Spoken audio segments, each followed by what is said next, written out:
বন্ধু বান্ধৱীসকল, পৃথিৱীত কোনো মানুহে কেতিয়াও মৰোঁ বুলি নাভাবে।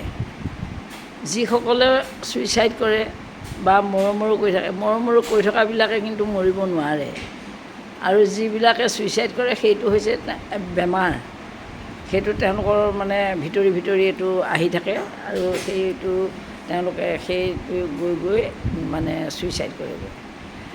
মানুহে যিমান দুখীয়া মানুহ হ'লেও মাটি বাৰী বেছি 70-80 বছৰীয়া মানুহক হস্পিটেললৈ লৈ যায় লাখ টকা খৰচ কৰিবলৈ, তেতিয়াও কেতিয়াও সেই বুঢ়াজনে নকয় যে বা বুঢ়ীগৰাকীয়ে নকয় বোলে মোক নিব নালাগে আৰু বোপাইহঁত, আৰু তহঁতি মোক ঘৰতে যিকেইদিন থাকোঁ ঘৰতে কষ্ট কৰি ৰাখ, ইমান টকা পইচা কিয় খেতি খৰচ কৰিব লাগে, কিয়নো খেতি মাটি বাৰী কৰিব লাগে, তহঁতৰ একো নাই মোক ট্ৰিটমেণ্ট কৰিলে কি হ'ব, কেতিয়াও নকয়। সকলো মানুহে মৰাৰ আগমুহূৰ্তলৈকে মানে বচাৰ চেষ্টাই কৰে। পানীৰ পৰা মানুহ এজনে যেনেকৈ বাচিবৰ কাৰণে পানীত সাঁতুৰি থাকে বাচিব পৰালৈ, ঠিক তেনেকৈ মানুহেও মৃত্যুৰ আগমুহূৰ্তলৈ চেষ্টা কৰিয়ে থাকে।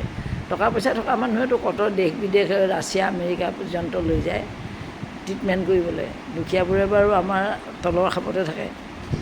হয়নে নহয় বাৰু বন্ধুসকল কওকচোন? মানুহে কোনো মৰিব নোখোজে, মৰিবলৈ এই সুন্দৰ পৃথিৱীখনৰ পৰা মানুহ আঁতৰি যাব কেতিয়াও নোখোজে। খোজেনে বাৰু কওকচোন, আপোনালোকে কমেণ্টত জনাব। শুভ সন্ধ্যা, আজিলৈ এৰিছোঁ।